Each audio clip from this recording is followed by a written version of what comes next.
최근에요, 음식에 개미를 넣어서 판매한 업주가 적발이 됐다고 합니다. 먼저 영상을 좀 보도록 하겠습니다.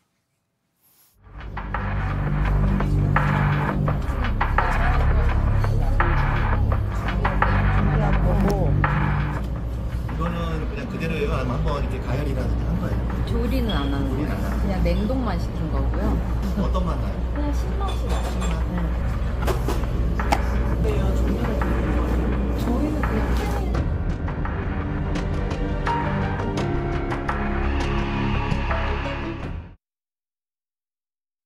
우리나라 소식입니다. 그러니까 음식에다 개미를 넣어서 판 거죠? 맞습니다. 어쩌다가 개미가 들어간 게 아니고 직접 일부러 넣어서 지금 판매를 한 겁니다. 최근 음식위에 개미를 올려서 판매한 음식점 대표가 식품위생법 위반 혐의로 검찰에 넘겨졌는데요. 2021년 4월부터 25년 1월까지 3년 9개월 동안 일부 음식위에 고명으로 개미 3마리에서 5마리 정도를 올려서 판매를 했다고 전해집니다. 근데 이 음식의 판매 횟수가 저는 굉장히 놀랍더라고요.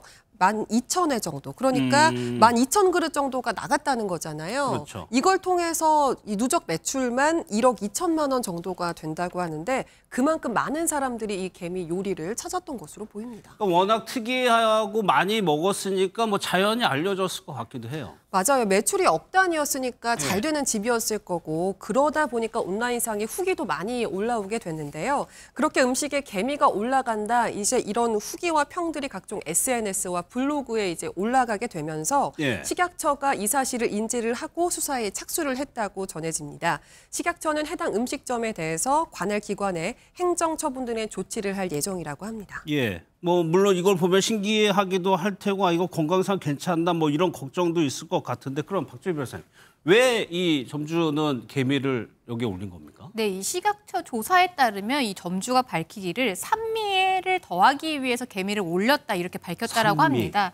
우리나라에서는 이 개미를 식용으로 하는 게 금지되어 있지만 이 개미를 식용으로 먹는 나라에서는 개미가 종류마다 맛과 향이 다르다라고 해요. 그래서 이 멕시코에서 먹는 치카타나 개미는 견과류 맛이 난다라고 하고요. 그래요? 흔한 개미 중에 하나인 검은 개미에서는 고소하고 새콤한 맛이 난다라고 하는데 아마 점주는 이런 점을 알고 음식위에 산미를 더하기 위해서 개미를 올린 게 아닌가 싶습니다.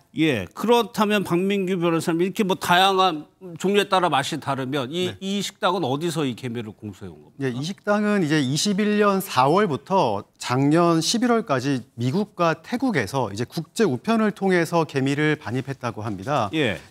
근데 이렇게 그 건조된 곤충 박제나 식물 표본 역시 사실 검역 대상입니다. 그 보호종이 아닌 곤충이나 식물을 채집하여 이 건조 표본으로 제작한 경우에도 국내로 반입할 때는 엄격한 검역 대상이 되고요. 농림축산감역본부는 해외 직구 국제 우편물을 통한 동식용무 구입 시에도 반드시 검역 신고를 해야 한다고 이 한 달간 앞으로 집중 홍보할 계획이라고 밝혔습니다. 곤충이라고 해도 이게 이제 뭐 허가를 받아야 된다는 건데 그러면 건조한 개미를 반입하는 거는 불법입니까? 건조한 개미, 그러니까 건조를 시켜도 반입하는 거는 불법이라는 얘기입니다. 검역이 필요하다는 이야기입니다. 살아있는 걸 가져오는 것도 당연히 검역을 해야 되고요. 건조를 시켜도 마찬가지라는 이야기. 어쨌거나 다 안 되는 거네요. 맞습니다. 외부에서 들어오는 거는.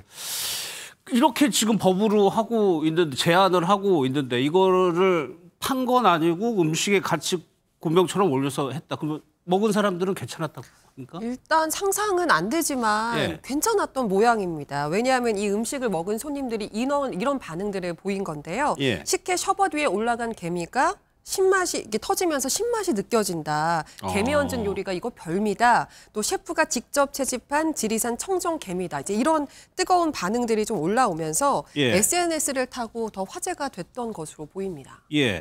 그러니까 이게 SNS에 올리신 분들도 개미를 먹어도 된다는 점을 잘 몰랐을 것 같기도 한데 그러니까 현재까지는 이렇게 개미를 식용으로 먹는 거는 우리나라에서는 안 되는 거죠? 네, 우리나라 식약처 관련 규정이 꽤 엄격합니다. 엄격하고 까다로운데요. 그런데 우리나라에서 식용이 허용된 곤충은요. 지금까지 메뚜기, 식용누에, 밀웜 등 10가지에 한정이 되지만 개미는 포함되지 않습니다. 그렇기 때문에 음식으로 사용할 수가 없는데요. 만약에 이렇게 허용되지 않는 이 곤충을 식용으로 사용하고 싶다라고 하면 식약처의 한시적 기준이나 규격 인정을 꼭 받아야 합니다. 그런데 점점 우리나라에서도 우리나라에서도 이 식용 곤충 시장이 점점 커지고 있어요. 그렇다면서요. 2015년에는 60억 원대 머물렀던 국내 식용 곤충 시장이 2020년엔 1,000억 원까지 다시 늘어났다고 해서 사람들이 다양한 이런 맛과 미감을 확장을 하는데 사실 되게 적극적이다 이렇게 해석이 되는데요.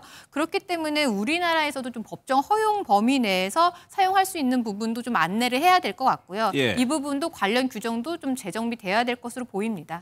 저는 이 부분도 처음 알았는데 그 식용으로 가능한 또 곤충 아까 잠깐 보면은 메뚜기가 있고 식용누에가 있고 밀웜이라는 곤충 등 10개는 식용이 가능한 곤충이라고 하는데 여기 보면요. 식용누에 밀웜 같은 경우는 먹어도 된다. 근데 개미는 안 된다. 이거 이유가 있을 것 같아요. 네, 이유가 있습니다. 결국은 안전 때문입니다. 개미는 일부 이 종이 독성을 띠고 있어서 식용에 적합하지가 않습니다. 또한 개미의 종류도 굉장히 다양할 뿐만 아니라 유통 구조도 복잡하고 명확하지가 않기 때문에 국민의 이 안전을 위해서 개미는 지금 식용으로 섭취가 안 되게 제한이 되어 있는 것이죠. 그렇기 때문에 식약처도 이러한 절차를 거치지 않고 개미를 팔게 되는 경우에는 관할 기관에서 행정처분 등 조치하라고 지금 요청을 해놓은 상태입니다. 그럼 박민규 변호사, 식용 불가 식품을 사용하면 적발되면 처벌이 어떻게 됩니까? 네, 식용 불가 이런 개미를 판매할 경우에는 식품위생법이 적용이 되는데요. 그 위반으로는 5년 이하의 징역, 5천만 원 이하의 벌금에 처해질 수가 있습니다. 알겠습니다.